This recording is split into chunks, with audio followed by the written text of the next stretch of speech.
नमस्कार साथियों, मैं शिवजी राम बलौदा यूट्यूब के शिवजी राम बलौदा प्लेटफॉर्म पर आप सबका बहुत बहुत स्वागत करता हूं। साथियों, आधुनिक भारत का इतिहास श्रृंखला हम पढ़ रहे हैं। आज हमारा अध्ययन का बिंदु है मीर जाफ़र और अंग्रेज़। साथियों, मीर जाफ़र बंगाल का 1757 एडी से 1760 एडी तक नवाब रहता है। दोबारा ये 1764 एडी में नवाब चुना जाता है। उसको यह पद चापलूसी एवं विश्वासघात के उपहार के रूप में मिला था। आप सबको पता है, मीर जाफ़र ने अपने नवाब सिराजुद्दौला से विश्वासघात किया था। मीर जाफ़र उसका सेनापति था और वो अंग्रेज़ों से जाकर मिल गया था और इस चापलूसी के इनाम के रूप में उसे नवाब का पद प्राप्त हुआ था। वह नाम मात्र का नवाब था, वास्तविक शक्ति क्लाइव के हाथों में थी। और आपको ये भी पता है कि उस समय अंग्रेज़ों का जो मुख्य सेनापति था वो लॉर्ड क्लाइव था और क्लाइव के हाथों की एक कठपुतली था मीर जाफ़र। जब मीर जाफ़र नवाब बनता है तो उसने क्लाइव से वादा किया था कि मैं आपको बहुत सारा धन दूंगा। कंपनी के कर्मचारियों को भी इसने रिश्वत दी थी और इस वजह से उसके राजकोष में धन का अभाव हो गया था। देखो क्या लिखा हुआ है, राजकोष के खाली होने के कारण वह अंग्रेजों को दिए गए वचनों को तत्काल पूर्ण करने में असमर्थ था। अतः अंग्रेजों ने उसे आधा धन 31 अक्टूबर 1757 ईस्वी तक एवं शेष आधा धन आगामी 3 वर्षों में प्रत्येक 6 माह में बराबर किस्तों में चुकाने को कहा। इसका मतलब यह है कि जब उसके पास धन, राजकोष खाली हो गया, धन का अभाव हो गया, तो अंग्रेजों ने भी उस पर थोड़ी दया दिखाई और अंग्रेजों ने कहा कि आप तो चलो एक साथ पूरा धन नहीं दे सकते, तो आधा धन आप 31 अक्टूबर 1757 तक दो और उसके बाद में शेष आने वाले 3 वर्षों में आप जो भी धन बचता है वो 6-6 महीने की बराबर किस्तों में चुकाओ। उसके पास सेना के वेतन हेतु भी धन नहीं था, यानी वह अपने कर्मचारियों को भी वेतन नहीं दे पा रहा था। धन के अभाव के कारण वह दिए गए वादों को निभा नहीं सका और इस वजह से उसके आगे अनेक संकट खड़े हो चुके थे। यानी एक तो धन का संकट तो था ही, इसके अलावा कुछ और संकट भी थे उसके समक्ष। कौन कौन से संकट थे, आइए बात करते हैं। सबसे पहली बात कर रहे हैं, दुर्लभ राय एवं रामनारायण ने उसके आदेशों की अवहेलना की थी। साथियों, ये नवाब के कोषाधिकारी थे, कोषाध्यक्ष थे और नवाब ने बार बार इनको हिसाब किताब देने को कहा, लेकिन इन्होंने अनदेखा कर दिया नवाब की आज्ञाओं को। लेकिन वे दोनों क्लाइव की पसंद थे, लेकिन ये दोनों लॉर्ड क्लाइव की पसंद थे। अतः जाफ़र उनको छू भी नहीं पाया, यानी जाफ़र इनको पद से हटाना चाहता था, लेकिन ये दोनों क्लाइव की पसंद होने के कारण मीर जाफ़र इनका कुछ भी बिगाड़ नहीं पाया। होलवेल ने उस पर यह आरोप लगाया था, ये वही होलवेल है जिसने ब्लैक होल घटना रची थी। आप इससे पहले वाला वीडियो में इसका संदर्भ और इसका जिक्र मैंने किया है, वो देख सकते हैं। होलवेल ने उस पर यह आरोप लगाया कि वह डचों के साथ समझौता कर अंग्रेजों को बंगाल से बाहर निकालने की तैयारी कर रहा है। तो देखो साथियों, होलवेल ने यह भी आरोप लगाया कि जब मीर जाफ़र धन के अभाव के कारण या अंग्रेजों की धन पूर्ति नहीं कर पाने के कारण, शर्तों को नहीं निभा पाने के कारण अंग्रेजों को यह लग रहा है कि ये डचों के साथ मिलकर हम लोगों को बंगाल से बाहर निकालने की तैयारी कर रहा है। लेकिन वेदरा का युद्ध होता है 1759 एडी में और 1759 एडी में जब वेदरा का युद्ध होता है तो डच अंतिम रूप से अंग्रेजों से हार जाते हैं और अंग्रेजों से डच जब हार जाते हैं तो भारत में डचों का आगे रहना और उनकी गुजर बसर करना सब कुछ अंग्रेजों की दिलदारी पर निर्भर था, यानी अंग्रेजों के साथ उनके अच्छे व्यवहार पर डिपेंड कर रहा था। अंग्रेज चाहते तो डचों को भारत में रहने देते और यदि वे चाहते तो उनको भारत से बाहर खदेड़ सकते थे। यानी अंतिम रूप से वेदरा के युद्ध में डचों का भाग्य भारत में अस्त हो चुका था। आगे बात करते हैं, इसके सामने मीर जाफ़र के सामने तीसरा संकट था अली गौहर, जो बाद में मुगल बादशाह शाह आलम सेकंड के नाम से राजगद्दी पर बैठा था। 1760 एडी में ये मुगल बादशाह बना था भारत का। तो साथियों, मीर जाफ़र के समय अली गौहर का भी आक्रमण हुआ था, यानी शाह आलम सेकंड का भी आक्रमण हुआ था। अली गौहर मुगल सम्राट आलमगीर का पुत्र था। इसने अपने पिता से यानी आलमगीर से विद्रोह करके बिहार पर आक्रमण कर दिया। आगे बात करते हैं, अली गौहर अवध के नवाब सुजाउद्दौला के बड़े भाई मुहम्मद कुली खान और इलाहाबाद के सूबेदार, इन दोनों की मदद से अलीगौर पटना का घेरा डालता है। और आपको पता है पटना बिहार की राजधानी है वर्तमान में, और पटना उस समय बंगाल रियासत का अंग था। जाफर ने जब पटना पर उसने घेरा डाल लिया तो ये जाफर के टेरिटरी में आता था, उसके अधिकार क्षेत्र में आता था। तो जाफर खुद तो कुछ कर नहीं पाया, और जाफर घबराकर उसने तुरंत अपने आकाओं से मदद मांगी। जाफर ने क्लाइव से मदद ली। अलीगौहर हार गया और भाग गया, यानी अलीगौहर वापस अपने प्रदेश लौट गया, दिल्ली वापस आ चुका है। तो जब क्लाइव ने जाफर की मदद की तो मदद के बदले क्लाइव को कोलकाता के दक्षिण प्रदेश से होने वाला राजस्व मिला, और ये जगह कोलकाता के दक्षिण में जो समुद्र से लगती हुई सीमा है, ये जगह उसको मिल गई, और ये जगह क्लाइव की जागीर कहलाई। तो क्लाइव की जागीर किससे प्राप्त हुई है? क्लाइव को मीर जाफर से प्राप्त हुई है। आगे बात करते हैं। 1760 एडी में भी अलीगौहर ने पुनः आक्रमण किया। देखो, एक बार हार गया निकम्मा, लेकिन दोबारा वापस आता है इस उम्मीद में कि हो सकता है इस बार मैं इन क्षेत्रों को जीत लूंगा, लेकिन परिणाम पूर्व की भांति ही रहा। वह अपने पहले के परिणामों को बदल नहीं सका, यानी इस बार भी वो फेल हो गया, और इस बार भी अंग्रेजों की मदद से ही मीर जाफर ने उसको हरा दिया। चौथा संकट था मीर जाफर के सामने, वह रेजिडेंट वाट्स, यानी जो कलकत्ता काउंसिल था उसका एक सदस्य था रेजिडेंट वाट्स, और ये अंग्रेज अधिकारी था। तो वाट्स के प्रभाव से मुक्त नहीं हो सका, यानी रेजिडेंट वाट्स ने मीर जाफर को अपने प्रभाव में ले रखा था। पांचवा संकट था, उसके नवाब बनते समय कई जमींदारों ने, कई जागीरदारों ने, जो सूबेदार थे, उन्होंने मीर जाफर का विरोध किया था खुलकर, क्योंकि उसने विश्वासघात के तरीके से अपने नवाब को हटा दिया था और खुद नवाब बन गया था। तो देखो क्या लिखा हुआ है, उसके नवाब बनते समय पूर्णिया के हिजरी अली खान, ये पूर्णिया का जमींदार है हिजरी अली खान, एवं मिदनापुर के जमींदार राजा राम सिन्हा ने खुलकर विरोध किया था।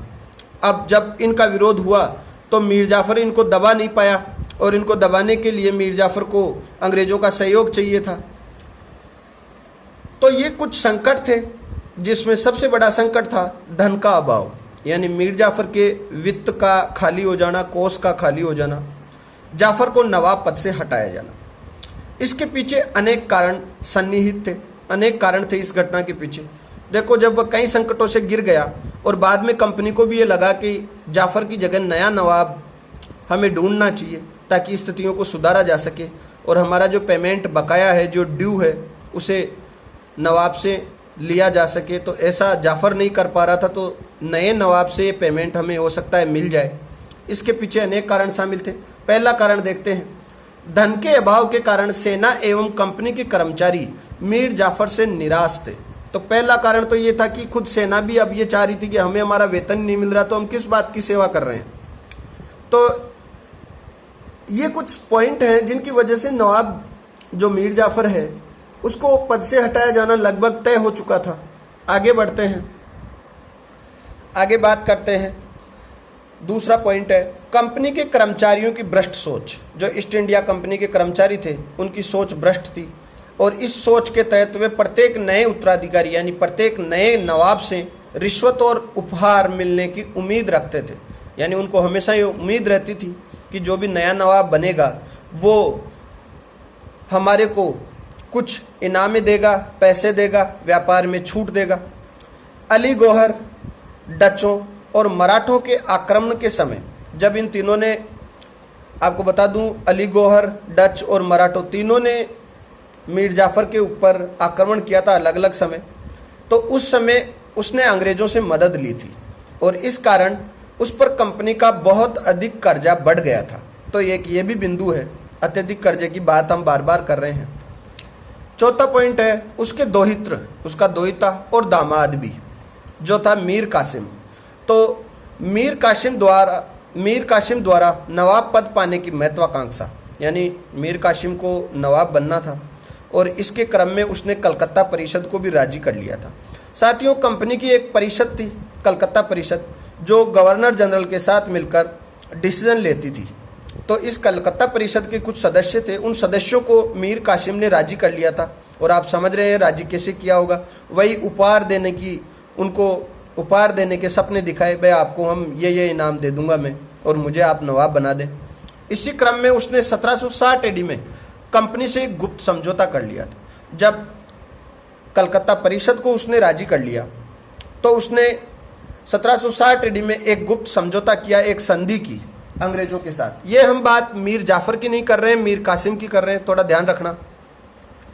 क्या समझौता हुआ था उसके बारे में बात करते हैं। उसने कंपनी को बर्दवान, मिदनापुर और चिट्टागोंग, जिसे हम वर्तमान में चटगांव कहते हैं, बांग्लादेश का राज्य है, वो जिला है चटगांव, तो उसने कंपनी को बर्दवान, मिदनापुर और चिट्टागोंग के 3 जिले देना स्वीकार कर लिया समझौते के तहत।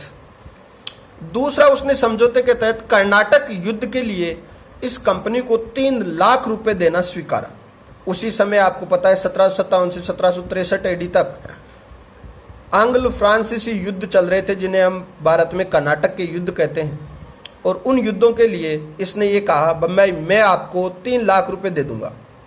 वेंसी टाट, उस समय वेंसी टाट इस कंपनी का गवर्नर था, उसको उसने 57,000 पाउंड, होलवेल को 27,000 पाउंड तथा परिषद यानी कलकत्ता परिषद के प्रत्येक सदस्य को 25,000 पाउंड देना भी उसने तय कर लिया। तो इसका मतलब उसने सभी को लालच दे दिया है धन का, और धन के लालच के कारण अंग्रेज लोग उसके पक्ष में हो गए और समझौते पर उन्होंने मोहर लगा दी। अब देखते हैं समझौता वास्तविक पटल पर कैसे आया। वास्तविक पटल का मतलब है साथियों कि मीर जाफर को नवाब पद से हटाकर कासिम किस तरीके से नवाब बनता है, समझौते का क्रियान्वयन यानी समझौते का लागू होना, और जाफर का इस्तीफा यानी जाफर का नवाब पद को छोड़ देना। इस बिंदु पर अब हम बात कर रहे हैं। शुरू करते हैं। उक्त समझौते के कुछ समय बाद ही मीरन की मृत्यु हो गई। मीरन मीर जाफर का पुत्र था, आपको पहले भी बता दिया गया है इस बारे में, और मैंने पहले कहा भी था आपको, भाई जो मीरन है उसने नवाब सिराजुद्दौला की हत्या की थी और ये मीर जाफर का पुत्र था। तो मीर जाफर के पुत्र मीरन की मृत्यु हो जाती है। तो इसके बाद में ये तय होता है भाई जो नवाब है मीर जाफर, इसके बाद में अगला उत्तराधिकारी या अगला नवाब कौन बनेगा।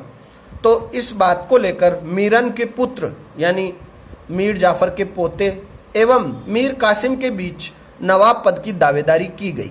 कासिम ने कहा भाई मैं भी नवाब बनने का पूरा हकदार हूँ, पूरा हक रखता हूँ, और मीरन के पुत्र ने भी कहा। अंग्रेजों ने कासिम का पक्ष लिया, और आपको पता ही है कासिम से अंग्रेजों ने 1760 में कासिम ने अंग्रेजों से गुप्त संधि कर ली थी, तो अंग्रेज ऑटोमेटिकली उसके पक्ष में खड़े हो गए। कासिम से समझौते के बाद जब ये समझौता पूरा हो चुका था 1760 एडी में, तो इस समझौते को लागू कराने के लिए वेंसी टाट जो उस समय गवर्नर था, वो जाफर की सहमति लेने हेतु मुर्शिदाबाद जाता है, राजधानी मुर्शिदाबाद जाता है जहाँ पर मीर जाफर रहता है। मीर जाफर से जाकर ये कहता है, उससे मिलता है और इस समझौते के बारे में उसे बताता है। आगे बढ़ते हैं, बात करते हैं। जाफर जब वेंसी टाट को अपने दरबार में देखता है और जब पूरी शर्तें सुनता है तो जाफर उस बात का विरोध करता है, लेकिन उसे पता था कि विरोध करने से कुछ भी बदलने वाला नहीं है। यानी जब अंग्रेज पहले से ही कासिम से मिल चुके हैं और जाफर ने भी तो पद ऐसे ही प्राप्त किया था, तो जैसे को तैसा, जैसी करनी वैसी भरनी। अतः जाफर ने डिसीजन लिया कि विरोध करने की बजाय मैं आराम से मीर कासिम के पेंशनर के रूप में कलकत्ता जाकर रहता हूँ, और वो आराम से पेंशन लेकर मीर कासिम के पेंशनर के रूप में आराम से वो कलकत्ता में जाकर रहने लगता है, और उसने अपना बाकी जीवन कलकत्ता में ही बिताने की सोची। हालांकि दोबारा उसको किस्मत मौका देती है और दोबारा से वो नवाब बन जाता है। इस बारे में हम आगे वाले जो हमारा चैप्टर, आगे वाला जो बिंदु आएगा, आगे वाला जो वीडियो आएगा, उसमें हम इस बारे में बात करेंगे। इस प्रकार मीर कासिम अली खान मीर जाफर से भी बड़ा विश्वासघाती एवं धोखेबाज निकला, और वो 1760 एडी से बंगाल का नवाब बन जाता है, बंगाल का नवाब चुन लिया जाता है। तो इस तरीके से साथियों आज हमने मीर जाफर के बारे में बात की, और आपको भी समझ में आ रहा होगा कि मीर जाफर ने अपने नवाब से धोखा किया था, तो उसके बाद में जब वो खुद नवाब बन जाता है तो मीर कासिम उससे धोखा करता है। तो इसका मतलब इतिहास अपने आप को दोहराता है। आप भी लोगों के साथ सद्व्यवहार रखें ताकि गंदे व्यवहार की या गलत व्यवहार की पुनरावृत्ति ना हो। उम्मीद है साथियों आपको आज मेरा ये अध्यापन कार्य पसंद आया होगा। अगर आपको ये वीडियो पसंद आता है तो प्लीज़ लाइक करें, शेयर करें, सब्सक्राइब करें।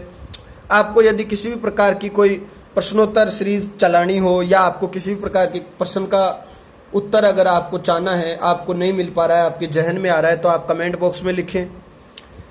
पुनः साथियों, वर्तमान में जो कोरोना महामारी चल रही है इस समय, उसके संदर्भ में मैं यही कहना चाहूँगा कि आप घर पे रहिए, सुरक्षित रहिए। आप अपने अध्यापन कार्य को लगातार नियमित रखिए। जय हिंद, जय भारत साथियों। आगे हम अगले जो हमारा अध्यापन कार्य का बिंदु आएगा, मीर कासिम और अंग्रेज़, तो हम अगले लेक्चर में मीर कासिम और अंग्रेज़ इस बिंदु को लेकर आपके समक्ष प्रस्तुत होंगे। आज के लिए इतना ही। जय हिंद।